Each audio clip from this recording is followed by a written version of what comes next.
Okay, before we give it to Stephanie, thanks for everybody getting on here. This afternoon, 1 o'clock, Kevin Gillen is going to look into his crystal ball and let us know about what he is seeing with the Philadelphia economy. So he's like the Lawrence Yun of Philadelphia. So tune in, and I'll hand it off to Stephanie. Good morning, everyone. Hi, Leigh. Before we get started on our last series, we're very sad to see Leigh go, but she's always around, I'm sure, on social media, email.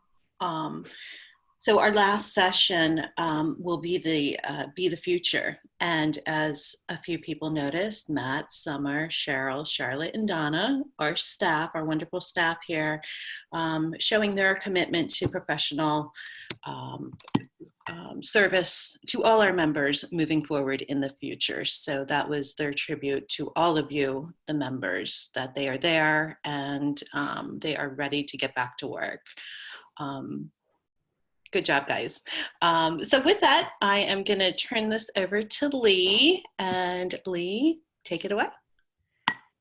Thank you, Madam Presidente. And can I point out too that Charlotte manages to wear a suit and have SpongeBob behind her? I mean, so there's really no excuse for anybody ever say their personality can't shine while they're being professional. So high five, Charlotte. I know she probably didn't even look behind her when she started this morning, or maybe she did. So good morning, friends. I'm glad y'all have tuned back in for week 3. And just a quick housekeeping reminder, you chat with each other in the chat block. If you have questions for me, hit me up in Q&A, and I'll try to answer them as we go. This week, we're going to talk about beyond, and when you're in Pennsylvania, you kind of have to look beyond because it's really easy right now to waller when you see other realtors in other areas allowed to do whatever the heck they want. Although, frankly, we know they're trying to behave. I'll be fair. And y'all are still under some pretty draconian restrictions, and we get that. We're going to think beyond, right? We're not focusing on what we can't. We'll focus on what we can. In week 1, if you missed that first one of the series, we talked about how this is our opportunity to redefine what exactly realtors do. Why are we asking for some essential status? What are realtors doing day to day beyond open houses and showings? The bulk of what we do, as you know, is behave as a professional problem solver. And that is for people who are transitioning households in one way, shape, or form. And my challenge to you in week 1 was that you go back and look at your biographies and descriptions on your websites and marketing and your social platforms and help the people who know you to better understand what realtors do and what they call you for, because as you know, they call you for more than what the public thinks we do. They're calling you for guidance and counsel and for giving them pros and cons. And then in week 2, we talked about how you can take that version of what you do and structure it into your business a little differently than you have in the past, talking about creating a professional schedule even when your world is upside down, creating a social content platform idea plan that's more than real estate and showcases exactly how embedded you are in your communities and the level of knowledge that you bring to bear for your buyers and sellers. And we talked about getting your systems and getting your business more organized, which is never a popular topic for realtors, but you have so much time on your hands right now. Why not utilize it to the best of your ability so that when we get to the future and we get beyond this time, you can look back and say, I got a lot done. My business is stronger now than it was before coronavirus, and I am a different and better kind of realtor. So considering those pieces, please, if you didn't watch the first 2, the links are available to you. I'll have to defer to staff as to where they live. Are they on the GPAR website? Yes. And there's links in emails. Yep. Oh, see, but they don't read emails, Stephanie. See, we know that. See, we love our realtors. We know you don't read your emails. They're on the GPAR website. But if you have that over in your spam or trash folder, totally reopen it. Watch it in your yoga pants. No judgment. Although, frankly, when you're doing Zoom with buyers and sellers, I do hope you'll emulate your staff and look like the best version of yourself. Because if we are going to hashtag be the future, we're going to have to be the best version of ourselves. So with that being said, let's talk about what the best version looks like. And full disclosure, I made the slides. I get to make the eye candy. So if that's not your version of eye candy, put on your blinders and imagine your own, okay? So when we look over here at our first subject, you obviously see the muscles and you see the results. What you don't see with him is that that doesn't happen after one workout. And frankly, that's why in America, most people set a fitness goal on January the 1st. And by January the 12th, they have said, screw it, it's not working for me, I'm done. That kind of a result comes from daily discipline. Daily discipline means I don't wanna, and doing it anyway. Daily discipline means I have to trade something for this time if I want to get a result. That's a really hard path to choose. And in fact, because it's a hard path to a goal that a lot of people want, there's always some kind of a magic answer out there, whether it's Frank Thomas on the Game Show Network pumping that Nugenics. I don't know if y'all watch the Game Show Network. We do as a family because it's one of the few things we can watch all together. And that dude's on there all the time. Former professional athlete and lost my energy. And so I took Nugenics and now I'm strong again. And then he gives that creepy wink and he's like, and my wife likes it too, which is the creepiest part of the whole commercial. But if it were that easy, we would all look like that. There is no pill. There is no magic sauce. And the thing I notice about my workout man over here is he's all alone. And this is the time in real estate when many realtors are all alone. They don't have the camaraderie of their offices. Zoom is helping on a certain level, but they're not in their normal environment. He can't go to his normal gym. The gyms are closed. So what's he doing? Finding a way. He also has to make other kinds of choices. I personally love candy and desserts. I would never, ever have that physique because I love jelly beans so much that I'm the one in the grocery store the day after Easter buying all the 75% off candy so I can stockpile and I can eat them as long as possible. I'm not going to have that result. That's not my goal. The other thing I want to mention to you as you think about results and goal setting, some of y'all on here are like, I don't want that. I have never wanted that. Okay, so that's cool. And I'll get some backup here from staff. It does drive me kind of crazy that in real estate, a lot of our education talks about being the top producer. Yeah. Sell 100 million in real estate, sell 4,000 houses, build the team of your dreams. And that's not what all of y'all have as a goal. We have a lot of realtors who want to have a stable and steady income. You might want to sell 2 houses a month. Maybe it's 10 a year, maybe it's 30. You've got your own personal desires for real estate. So let me be the one to tell you that your goals are cool. You just have to have something in mind if you're going to achieve it, because if you don't have a goal, you're going to hit some kind of an outcome anyway. And that could be Homer Simpson. We love Homer. He's goofy. He's lovable. He's also a lump. Homer takes the easy path. He doesn't strive for anything beyond what he's already doing.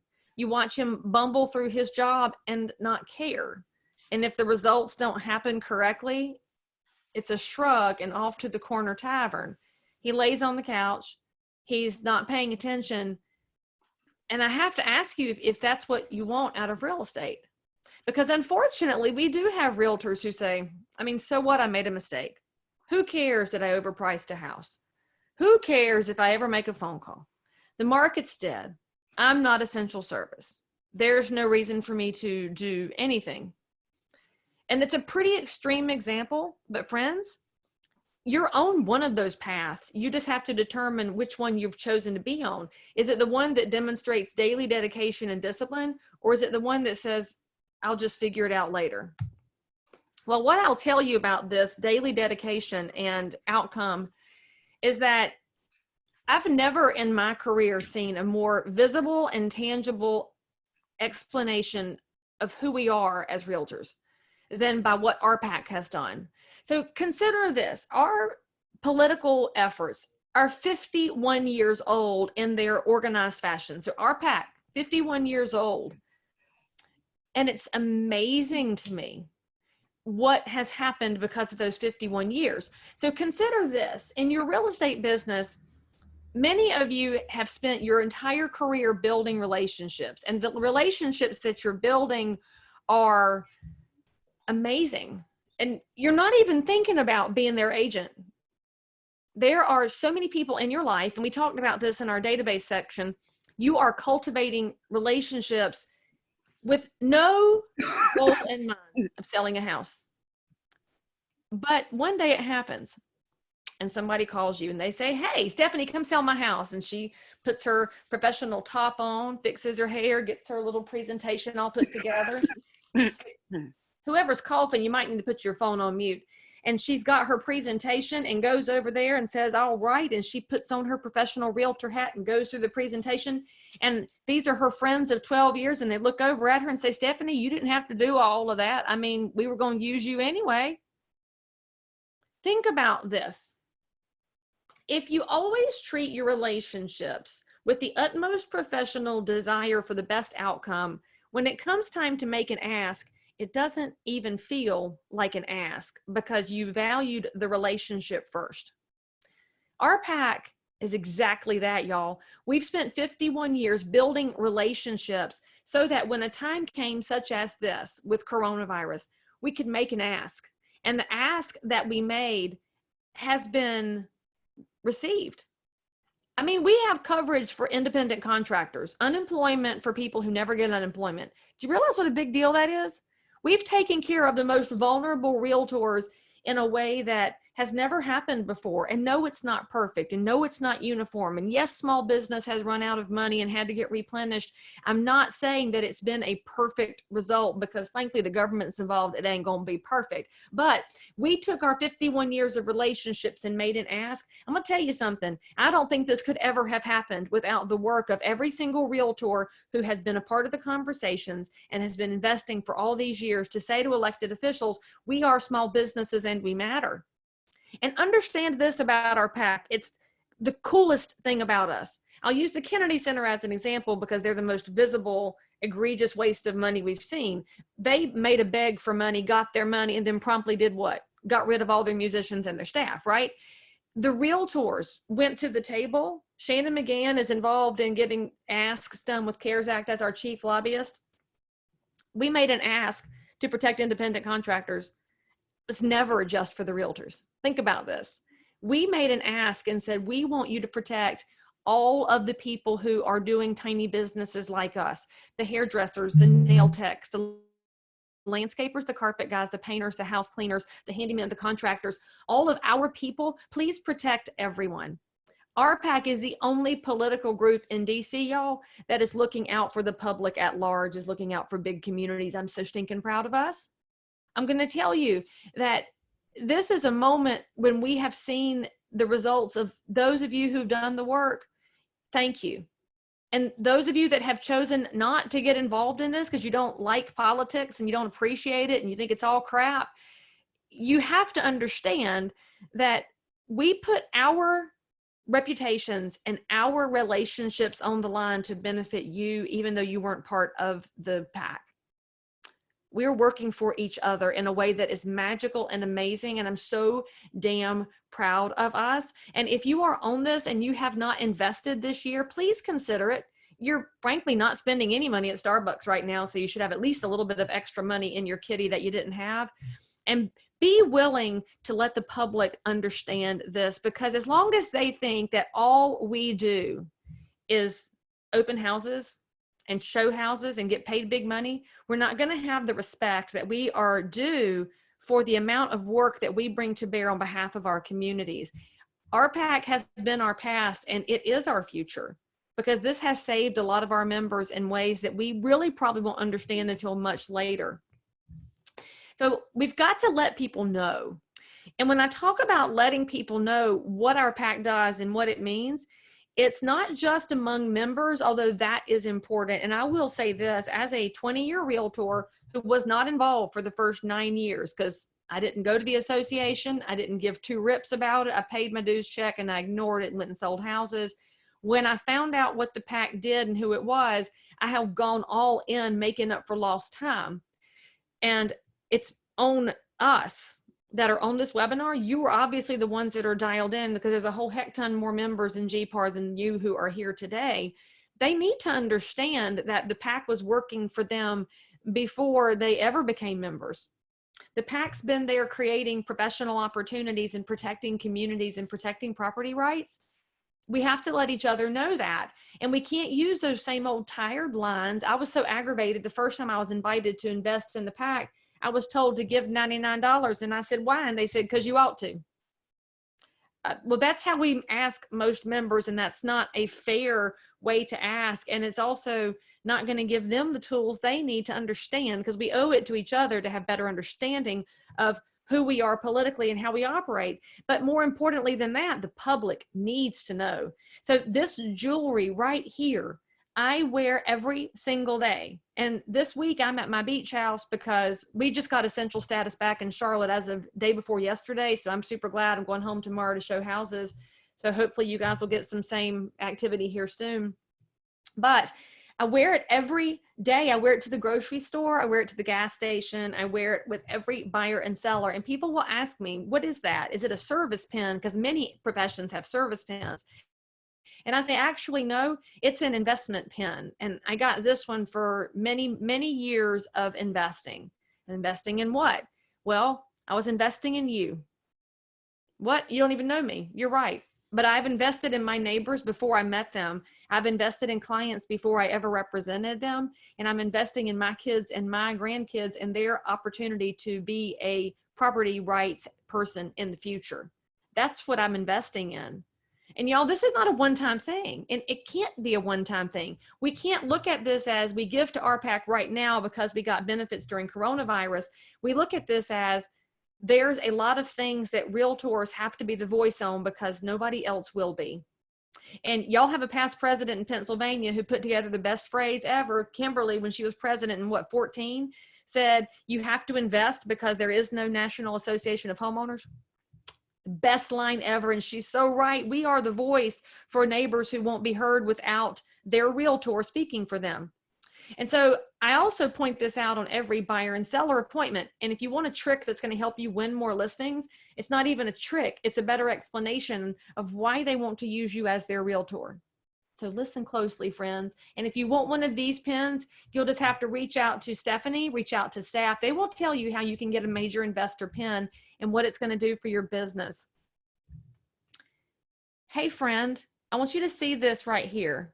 This is the most expensive piece of jewelry I own. And I got this piece of jewelry for year over year over year of dedication to writing checks and to making visits.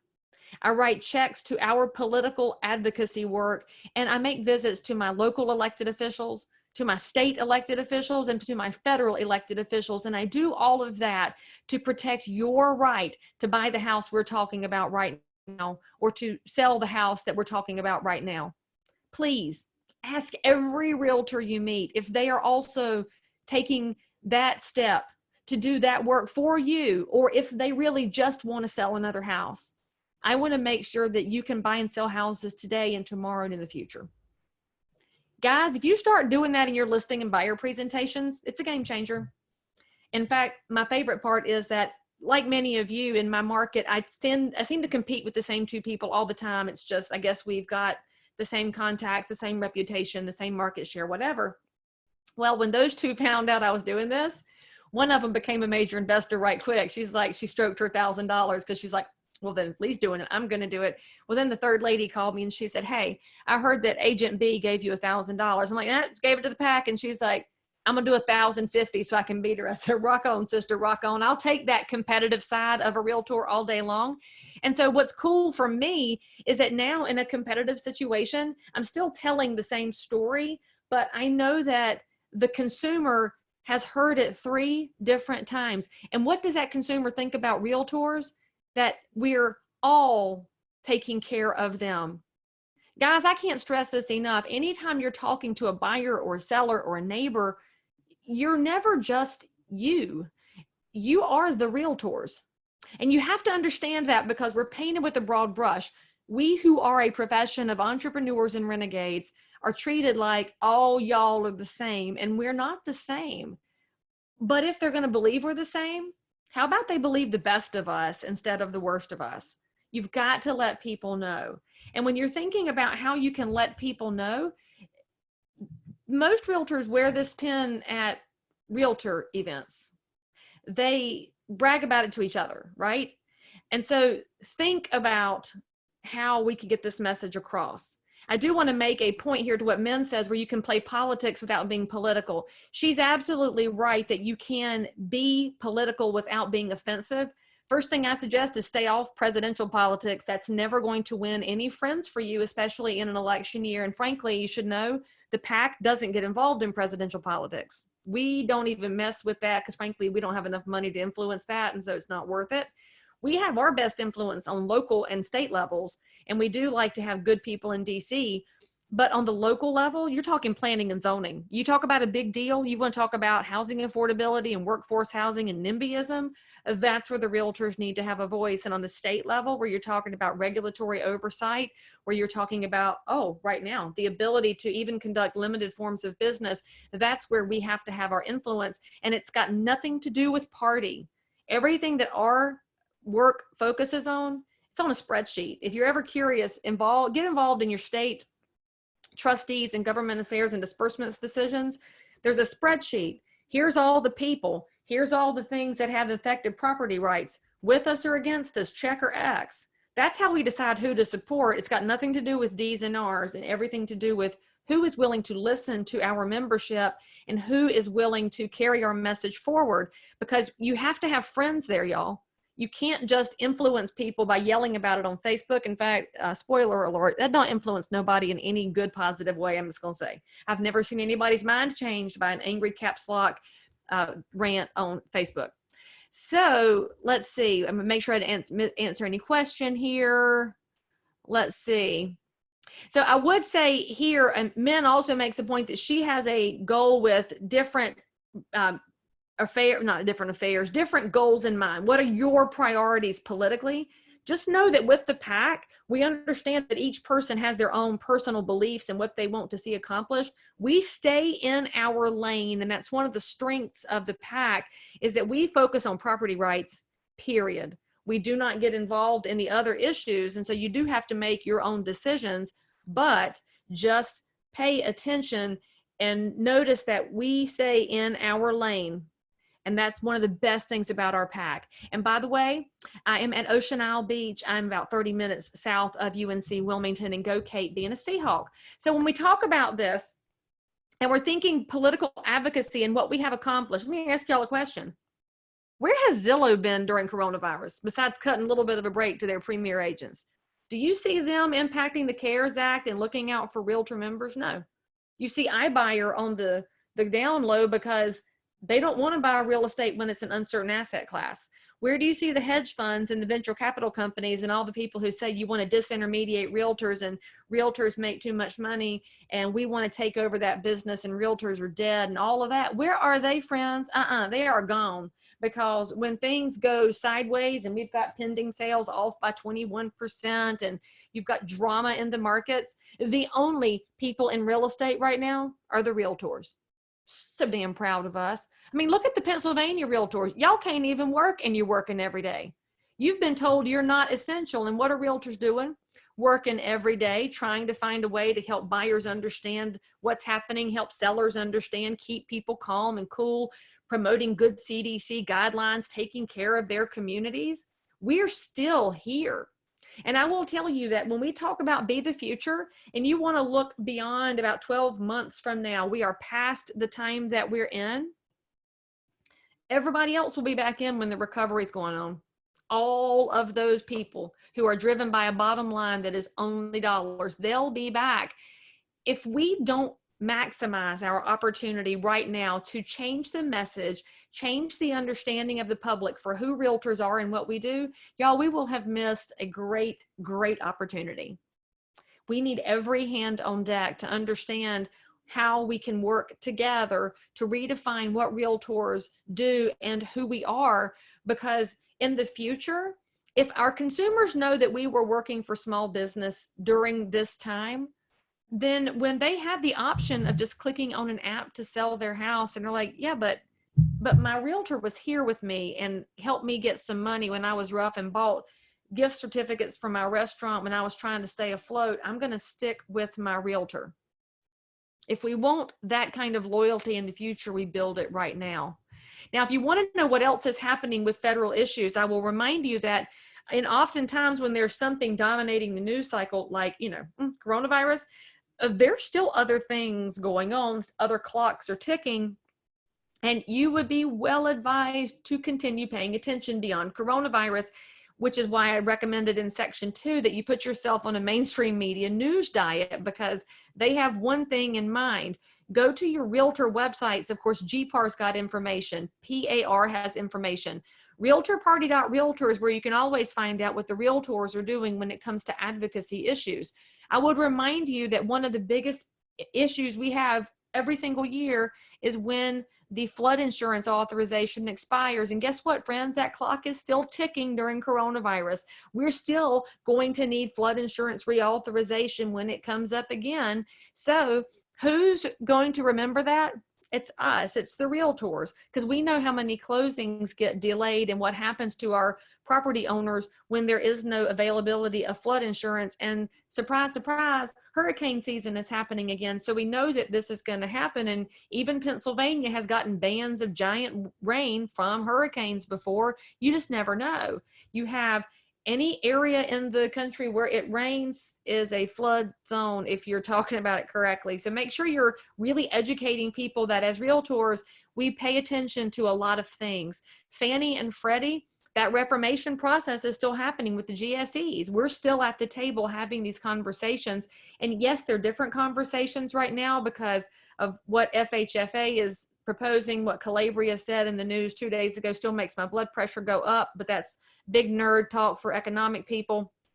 But who's paying attention? The realtors are. Please let your buyers and sellers know that while it looks like there's only one thing happening, one of the reasons you hire a realtor is we're always looking at the multiple options. When you have multiple offers come in, what do? You evaluate pros and cons. And while you're evaluating those pros and cons, there's still a showing happening over here, and this listing's getting inspected, and this buyer's got to get into this house.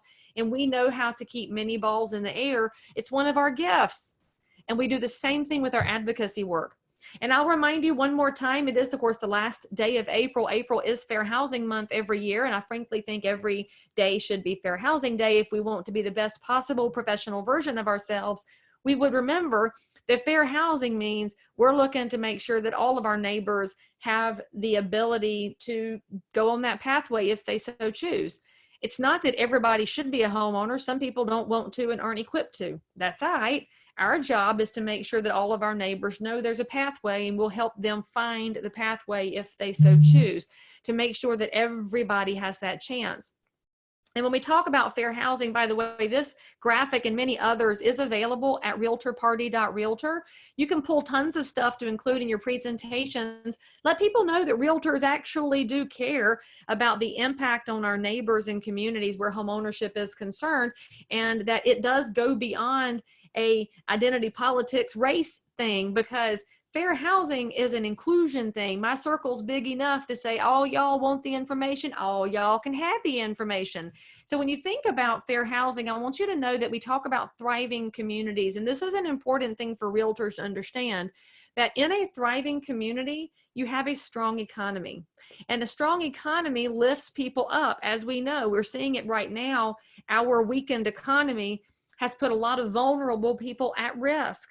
Well, realtors don't like to see that, because frankly, most of the realtors I know are super engaged in loving like all their neighbors, and the ones who violate fair housing are going to go away.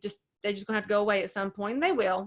Time eases things. But I want you to know that we have rooftops in our neighborhoods, right? You got rooftops. You need two sides of the roof. It ain't going to work either way like this. And now those of y'all that are smarty pants that are like, I have a contemporary listing with this. Don't play that game. You got two tops to the roof, all right? This is jobs. This is rooftops. If you want jobs in your community, you have to have rooftops. You want rooftops in your community, you have to have jobs. And y'all, this is going to sound terrible, but that's how I explain it to elected officials, because they often don't get it. And if you want to see what happens, look at communities where there has been no new housing. It's hard to bring in an employer, because when you have no new housing, it's hard to have the correct property tax base for good schools. And it also indicates that you don't have growth and a thriving workforce. And when you want to have a growing, thriving workforce, jobs will come in, which gives you rooftops, which gives you property tax base, which helps your schools and helps your infrastructure and helps your neighbors. So as realtors, we have to be involved with economic development. And I'll remind you here with political advocacy, this is why we have champions in DC like Senator Tim Scott from South Carolina, who was the head of creating the opportunity zones. If you don't know a lot about opportunity zones, please pay attention. There's some great webinars at the CCIM website and at CRS. And I don't know if there's anything at GPAR or PAR, but I'm sure that your staff would know if there is. But with opportunity zones, it's a tax benefit designed to drive capital investment into forgotten census tracts. Tim Scott is so smart. I freaking love him. He's like my favorite elected official because he's smart and he works so stinking hard. Plus, he was part owner in a real estate company, so he understands real estate really well. And we have supported him as realtors from the time he was on city council until he made it to the Senate. And so he hears us differently. But with opportunity zones, he says, you know, you have forgotten census tracts. And if capital investment never goes into a fragile neighborhood where there are no new jobs, which means there is no fresh, new, clean housing, and you have retail deserts and service deserts and healthcare deserts and food deserts, you have to find a way to get the investors to want to go there. And so it creates a tax shelter, which is great because it drives the money to great places. And what we're seeing already is a resurgence of opportunity for neighbors who had not had anyone paying attention to them for a long time. It is a very, very sophisticated kind of investing. And so you want to make sure you're educated and get some resources behind you when you look at this. But it's also a win from the CARES Act because we got some extensions on the time frames to understand the economic times that we're in. But that's where you can see how fair housing says, you know, it looks like all the money currently goes into the big urban markets or into she suburban neighborhoods. Opportunity Zone says those are going to get money anyway. Let's drive money elsewhere because you want to take care of all neighbors. And this second bullet point, I got to tell y'all, it's the coolest stat ever. When we talk about housing being healthcare, it's not just a talking point. I want you to know something. Now, I'm on the North Carolina Housing Finance Agency board. We are a self-supporting public agency that focuses on creating housing for the most vulnerable part of the population through low-income housing tax credits, public-private partnerships, and what is referred to as Section 8 housing. But of course, many people just go, with Section 8, it's just a number in the HUD code, people. Basically, it means you've got a part of your population that needs help to have a roof over their head. And as we know, in a rising cost environment, you're always going to have a part of your population that just can't get caught up. Disabled veterans, senior citizens. We have a lot of folks who just need a boost. Well, in low-income housing tax credits, we're trying to get more and more private-public partnerships to build housing because a private developer with the cost of labor and materials just can't build something that's going to be cheap enough for your most vulnerable population to afford it. So you use tax credits to bring in the public-private so that you get a balance. And that's a good thing because we don't need a bunch of government housing. That's never been proven to be anything effective. They don't do things really well. Private can't afford it. You do it together. Well, here's the cool stat. For every $1 spent on low-income housing tax credits, you reduce your Medicaid cost by $9. Isn't that cool? A 9-to-1 return from making sure people have safe and stable housing. That's where we as realtors need to better understand what we are doing and how we can really help. And so you're thinking, yeah, but I'm a regular old realtor. I don't do multifamily. I don't do these big things. Yeah, but if you're a regular realtor who works with mom and pop investors, remember mom and pop investors are a huge part of the wins when it comes to good tenant housing because many of the investors that I work with like buying inexpensive houses because their money goes further, and they like making them clean, safe, stable housing for an affordable rent. That's one of their ways of giving back. So never accept if there is a broad brush that investors or slumlords or any of that crap, because there's never 100% of anything, friends. And as realtors, how much opportunity can you create in your client base by saying, have you ever thought about getting involved in investing so that you can help provide better housing for our friends that choose to be tenants? Hey, who knew? You also notice that thriving communities also include cleaner environments, because that's a natural thing. When somebody takes care of a dilapidated house, it makes it better. Students do better when they're living in stable environments. And of course, there's less crime when people want to take care of their communities. And all of this is about fair housing. So we got to change that conversation and help the public know that when realtors are out there saying, do you want to buy a house, to everybody, we mean it to everybody. So I'll point one more thing out on fair housing. It kind of drives me crazy. We have a lot of realtors who are pretty good at abiding by the rules. They're pretty good. And then their phone rings and it's a lead who says, hey, I want to buy a house. And you're like, great, talk to my lender. Your lender calls you back and says, hey, their credit score is 560. They ain't buying for about 2 years if they do what I said to them. Do you know when most realtors call that lead back? Yeah, never. Because most realtors, and I say this with love and with my mama hen finger, are looking for the A+ easy client. And you don't have a system in place to follow up with somebody for 2 years. Let me tell you why you want to go back to session 2 and think about your systems when it comes to cultivating over the long term. Okay, so know this is really important. As realtors, you might be the only realtor ever that somebody reached out to. You might be there. They gathered up their nerve and said, let me just call and see.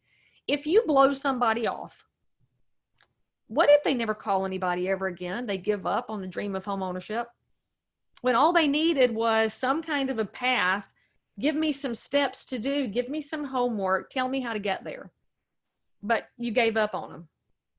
All right, here's the stat I want you to know that I hope is going to remind you every day of why you need those systems, so that you can follow up, so that you can guide somebody if they choose to get there. Our National Association of Realtors chief economist, Lawrence Yun, he didn't propose it. He presented some stats last year, and it burned in my brain because it was just the clearest example ever of why we have to take our jobs so seriously, y'all. Because being a realtor is a big deal. It's a BFD, if I frankly have to say that out loud, but I won't use the word because Matthew would throw up. So if you want to know how big of a deal we are, at the age of 65, retirement age, if somebody has rented for their whole life, they've accumulated on average $5,000 to $7,000 in savings. And they're renters. So at 65, you can't really retire, right? Because rent does this over time. Rent just continues to escalate unless you're in off times when it might back up, but then it goes back up again. So you can't get there. And then God forbid you have an emergency, a medical emergency, a housing emergency, the car breaks down, the washing machine dies. You've got $5,000 to $7,000 saved. You ain't got nothing. Now, go to that same 65-year-old retirement age of somebody who's managed to own a home, and they have an average of $200,000 in savings. Now, granted, it's illiquid and it's in the form of their house, but you know what they have?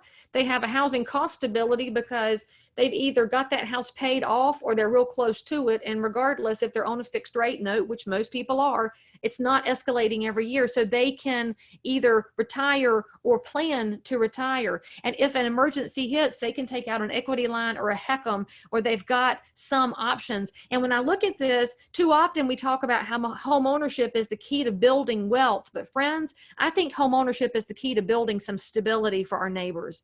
So when that person calls who needs guidance, please find a way to give it to them in a kind and caring and non-judgmental way. And if they blow you off and say, screw it, I'm not doing that for 2 years, I ain't following the steps. Your job is not to make somebody do it. Your job is to provide the opportunity so that maybe one day they could retire with some kind of financial stability. You're a big deal. When we ask you to dress professionally and treat yourself professionally, it's because you might be their goal to future stability. It's that important. Now, with that being said, I got to ask y'all a little accountability here. Raise your hand if you have held a Zoom call, not just clicked on one because you're in one now, that doesn't count. But if you've held a Zoom call in the last 3 weeks since we got started, raise your little hands. See, was it that scary? No, it wasn't that scary. And for all of y'all who have argued with me for all the years that you've known me about why you won't do video and how you hate video because you think you're ugly or fat or old or stupid or whatever your argument is, you maybe have realized now that people love you anyway, right? And you found out video's not scary and people don't care what your surroundings look like. If you have shown up, they're so glad to see you. And I do hope that y'all will continue to utilize, did settlements by Zoom. Good job, Eileen. I do think our closings of the future will look different because our clients appreciate the efficiency of time that they get from a lot of these distance things. But I will tell you, this should be a regular part of your business plan, no matter when things fully open and get into a different normalized space. I don't like the phrase the new normal, and I don't like saying we're going back because I don't think we're going back. We're going forward to a different normalization. This should always be a part of things because your buyers appreciate the efficiency, your sellers appreciate the efficiency, and y'all need to think about how this can be an effective part of future networking, especially knowing that as things open up in whatever phases they open up, you're going to have in your 150, your database, your people, different levels of fear and willingness to get back in front of other people. So when you keep tools like Zoom in your technology tool belt, you're going to be able to reach people in a way that makes them comfortable, which is always one of the hallmarks of a truly professional realtor. Wayne is having open houses by Zoom. Yes, exactly. I do like what your point is there about family joining in from other states, because our families are spread out now. So what a wonderful way to let people share that experience together. I love that. And, he's correcting his grammar there. So good job, Wayne. All right, beyond Zoom, who's making their phone calls? So I'll tell y'all, in my 20 years in the business, I hate making phone calls. Like many of you, I do have call reluctance because it's just tiresome to prospect, all right? That's just a normal part of realtor life. We have to, we don't want to. But in all my 20 years, I have had my phone calls picked up more than ever before in the history of the planet. And it's amazing. They're glad. It's somebody new to talk to. They have not talked to today and they're tired of their kids and their spouse and they're just, well, hello, I'm so glad. And think about this. Nerd friends, I'm going to give y'all a little bit of data here. So if you're a nerd, you probably are even less likely to want to make your, went too far, to make your phone calls, because nerds tend to be slightly more introverted. I am an I'm an FP actually. I'm an INTP, thinking, not feeling, obviously. So I know INTJ, look, I can't even talk right now. I'm an INTJ, so I'm a high introvert who can fake it in front of realtors because you do learn how to chameleon, but it makes me less likely to make phone calls. You extroverts, you guys have no problem with it. But I want you to know this data-wise, 7 days in a week, okay? Saturday, we'll keep that day out of when you have to make calls because people either go to the yard and pull weeds or they go work if they can. Saturdays, you're off. Sundays, you got family time, you got faith time, you got hobby time, you got stuff going on. So Saturday and Sunday, you're off. All right, so Monday through Friday, that's one phone call a day, okay? 5 phone calls in a week. You can do that, right? Raise your little hand if you can do one phone call a day, Monday through Friday. Now, here's the math on it. Go across your average month, 4 weeks, that's 20 phone calls. If we look at empirical data from sales research, and this goes back 60 years across all industries and professions for sales people, you're going to turn business out of 10% of your outbound calls. If I'm asking you to make one phone call a day for 4 weeks on Monday through Friday, that's 20 phone calls. Even my math geniuses in here, because I know that all y'all can do percentages. Realtors are amazing at percentages. 10% of 20 is what? 2. So if you would build a new habit right now to make one phone call every day, to somebody in here. This is the key. They got to be in your phone, the people who already know you and like you. We're not talking cold calling, red Xing, yellow paging. We're talking about the people who know who you are. How many of y'all would feel better if you had 2 deals a month kind of baked in? That's what happens when you start building in the correct kind of habits and having the correct conversations with people as the best professional version of yourself. Now, I can already tell that my achievers in the room are like, well, Leigh, that's the average realtor. I'm going to make 2 a day. What? And that's 4 deals a month. Yes, exactly. So instead of dropping $1,000 a month on crappy coaching that you're not going to listen to from people who haven't sold a house in 40 years, why don't you do what realtors have done since time immemorial and build great relationships by talking to people? And don't be trying to text and Facebook message as an excuse, friends. This is outbound, your voice. Hey, phone calls. Who's going to commit to it? Raise your hands. I'm looking at my gallery now. Raising your hands. Raise them. Okay, I see a half a dozen. I see some stubborn people too. I love y'all anyway. Okay, so listen, this is going to become a habit, right? And you'll build this into your business forever. This is what realtors should never have lost. Technology took this away from us to a large extent because technology makes us Homer Simpson. It makes us lazy. Picking up the phone and making outbound calls makes you my very nice eye candy man. So I'm just saying that's all it takes. And be like my girl here. She obviously didn't put her makeup on, but she washed her face because you can tell how bright and glowy it is. She pulled her hair back because natural hair is a lot of work. If you know anybody with natural hair, then they'll tell you all about how much work it is. But her breakfast table's clean. Her plant's been watered. And the most important thing she has for making those phone calls is what? The smile on her face. Because I'll tell you this, when you make your phone calls, I always stand up because it elevates your energy. I have a mirror over my desk because when I'm standing up and looking in the mirror, it elevates my energy and I tend to smile more because I'm talking to someone. So just add those little tricks in so that you can do what my friend here is doing and get it done. And by the way, when I say in your targets, you should be tracking who needs to hear from you and then adding in the people that you love who need to hear your voice as well. So what are you going to think about with these video calls? Well, remember that video calls can work, but you always give warning before you FaceTime. This is my favorite of the viral Zoom videos. I don't know if y'all have seen this one, but she is together, got her blouse on, makeup on, hair done, and she's presenting to somebody. And then her man comes walking through in his underpants and she does the mom strong arm, which I love because we've all done this in the back seat trying to swat somebody. And she just keep on going. She never stops. And he's bouncing off the walls because he didn't know the video was on. It's freaking hilarious. She doesn't stop until she gets to the end and she's like, in whatever language she's speaking. And it's hilarious. But I feel like if she's not a realtor yet, she totally could be one because she managed to keep going when everything else was not perfect. So that's why she'll get results. Your world doesn't have to be perfect. It doesn't have to be ideal. People don't have to have the normal you. They just have to see you taking some kind of action, friends. That's all this is about. It's not rocket science, but you do have to be willing to think a little bit and go beyond. So when you're asking yourself, all right, Leigh, I'm having Zoom calls. I'm doing my Zoom open houses. I'm making my one daily phone call. What else you got? I'm on this now. Well, think about how you can create ripple effects in your own communities. And in your community, you're each going to have a different little sub-community where you have your people. I'm in a running group and I'm a runner. This is where my friends are located. That's who I have my best relationships with.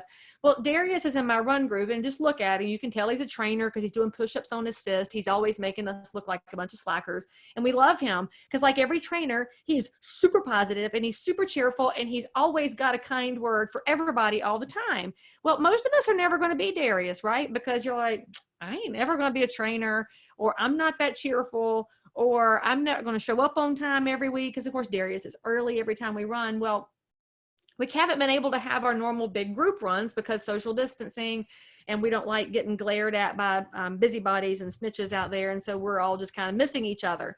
Well, he started inside our group, right? So I'll just remind you here that not everything you have to do has to be fully exposed to the world, right? So you can do things internally. Well, Darius started this inside our run group of let's do a push-up challenge. I'll go first. And so his wife held the camera because she's smart like that. And so he did his 10 push-ups and he's challenging us to do it. Well, the rest of us are like, I don't like upper body work. I mean, it's just not my jam. I don't want to. All right. So we kind of blew him off. Well, then Lainey agreed to do it. Now you have to know that Lainey is one of my dearest friends. She is a runner / walker. So we start together and then she goes whatever pace she wants to go and doesn't feel the need to keep up, and everybody's chill. We get to the end and we all wait for each other to drink coffee and take shots. And so Lainey agreed to do this. And she posted, okay, fine, I'm doing modified and I know my position's not right, but it's a start. And what happened is the rest of us are like, what? Lainey said yes? And what happened after Lainey said yes? Y'all can guess. All of us agreed because she went out of her comfort zone, and that was inspirational. Darius is inspirational just by nature, but there's going to be a lot of your friends and family that say, I'm just not going to be that. So what's the point? You might be the one who says, I'm going to stretch this much, and somebody comes with you. Because when Lainey said yes, we all said yes, including Peter, who's running for Stanley County Commission, who just had a heart attack. And he's like, all right, well, if Lainey's going to do it, I'll do it too. You forget sometimes that in a world where things go viral of, 5 million hits and 5,000 friends on Facebook and everything has to be bigger, bigger, bigger. Sometimes your best impact comes from the people right here who just need a little push and just need a little bit of sunshine and inspiration. So my ask of you is, what could you do? I mean, maybe you're not going to do a push-up challenge, and maybe you don't have any desire to go run with a run group. Okay, well, maybe you knew you had to take a few extra steps in your life, right? So you just had to walk to the end of the driveway and back. Start to walk to the end of the driveway challenge. If you want challenge ideas, go to Pinterest, because there are about 40 zillion little 28 days to less bingo wings and 30 days to drinking more water, whatever.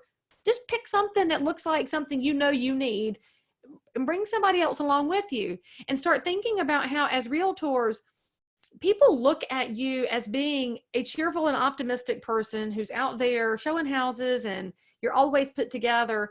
When you show your vulnerabilities a little bit, it endears people to you. And the more endeared they are to you, the more likely they are to respect your opinions, come to you as a resource, and think about why they would call you when they are dealing with this very emotional financial transaction.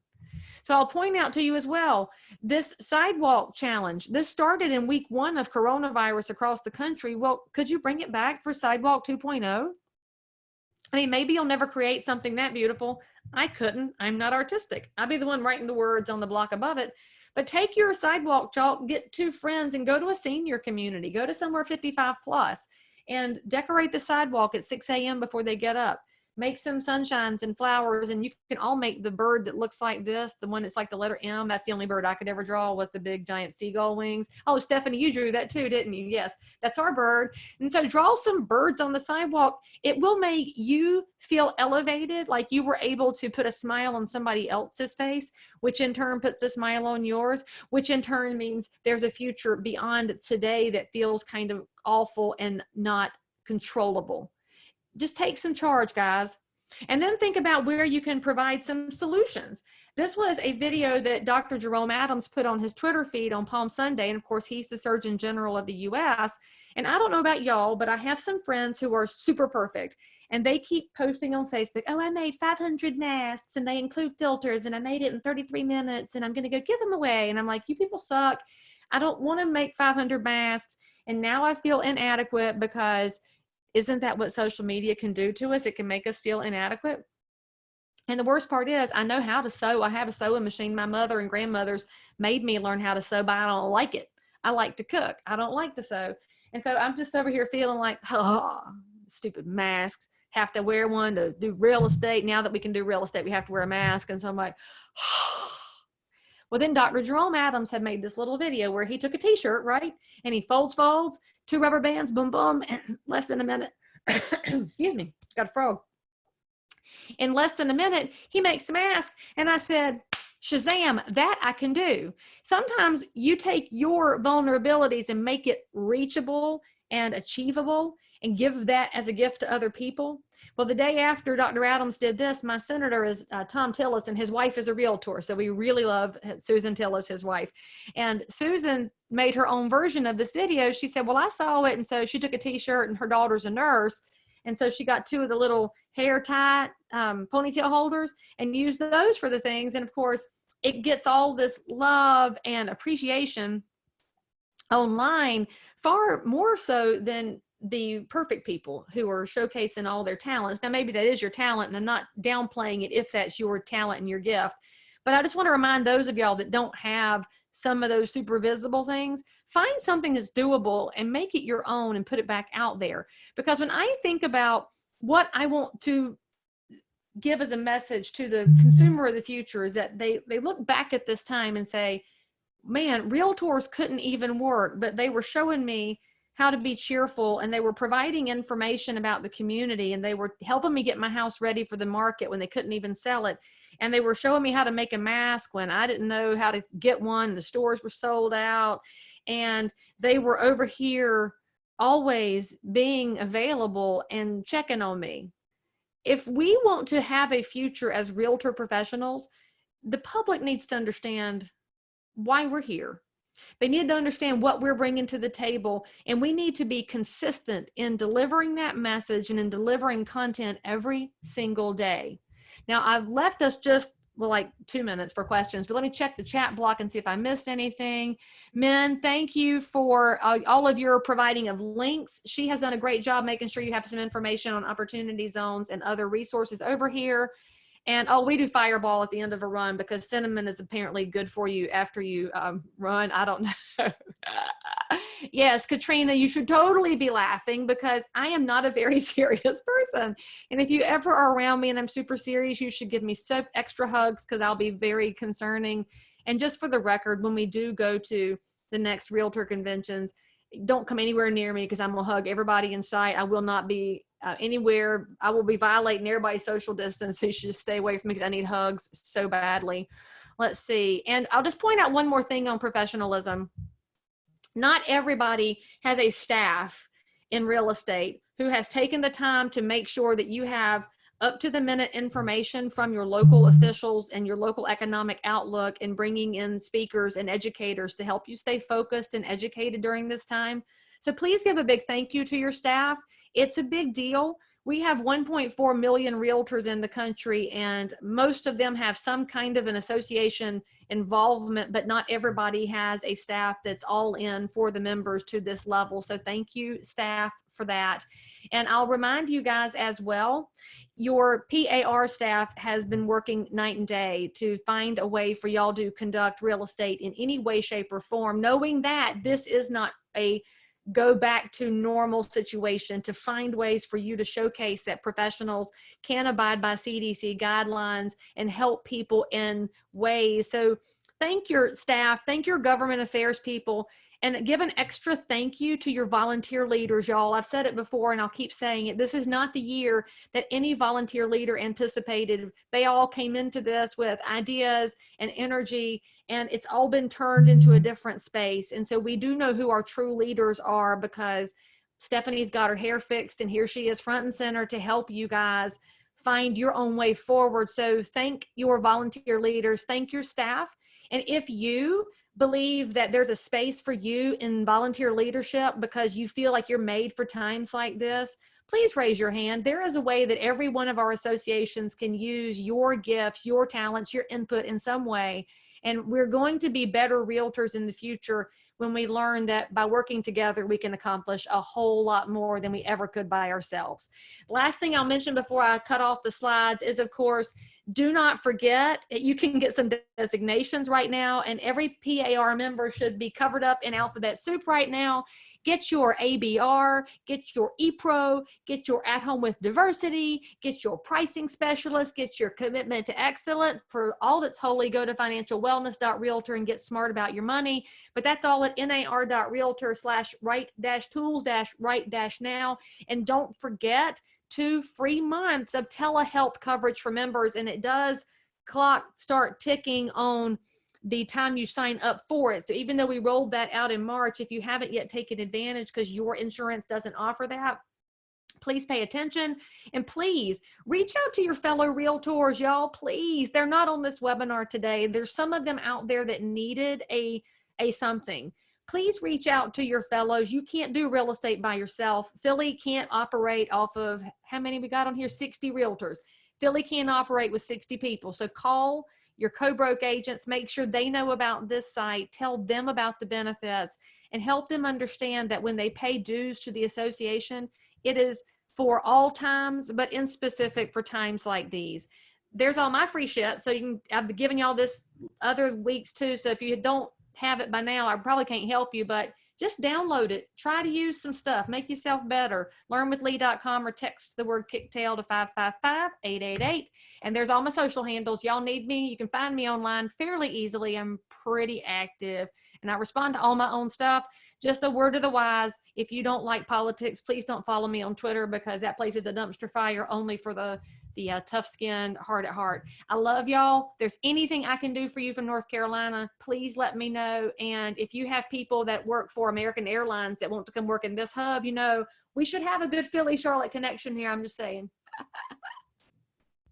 Thank you so much, Leigh. I think these last 3 weeks they've been wonderful sharing them with you, and your knowledge and your inspiration is just, we're very grateful you took the time to share with us. So I think, Matt, do we have any questions? Did you get any questions? I just want to make sure before we sign off, we got everyone here. I think Leigh was catching them in real time.